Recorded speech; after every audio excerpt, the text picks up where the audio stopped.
We've had mention of the fact that the praying 5 times a day is not in the Quran. Now, that is a Zoroastrian practice. It seems to me entirely possible that that was smuggled into the Sunnah by Zoroastrian converts. What that means is that people now are still following Zoroastrian practice, but thinking that it is eternally from God. Jonathan, so I'm confused. Are you saying that the original Arab followers of the Prophet, somehow a couple of Zoroastrians convert to Islam, and then they come and say, hey, you guys, you know what? I think actually, weren't you guys supposed to pray 5 times a day? And they're like, oh, we don't remember that. We lived with the Prophet for 20 years, but I think maybe we should start this. That's just a preposterous idea that somehow Zoroastrian converts to Islam convince all the other Muslims that they have to pray 5 times a day as an absolutely essential part of their religion, the one part that nobody disagrees on. He claims that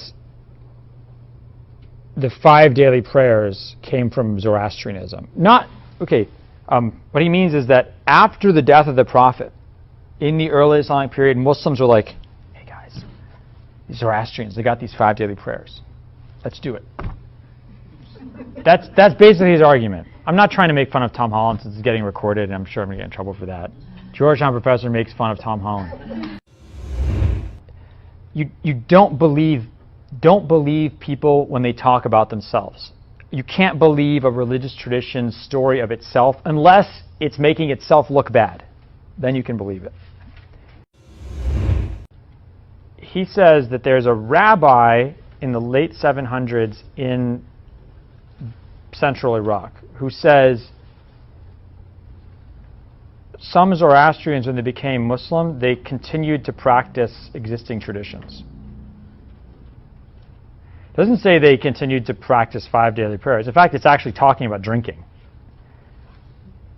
That report doesn't appear, it's not like we have that rabbi's diary. It appears in a 12th century work in France, written by a rabbi in France, which is actually a 18th and 19th century forgery. That's his source. Okay? So what he's saying is, I'm going to believe a 19th century forged book that claims to be a 12th century rabbi writing about, making a report from an 8th century rabbi in Iraq that says that Zoroastrian converts who became Muslim continued drinking. No mention of the 5 daily prayers. That is revisionism, i.e., as long as it's not from Muslims or whatever it comes from, it's true.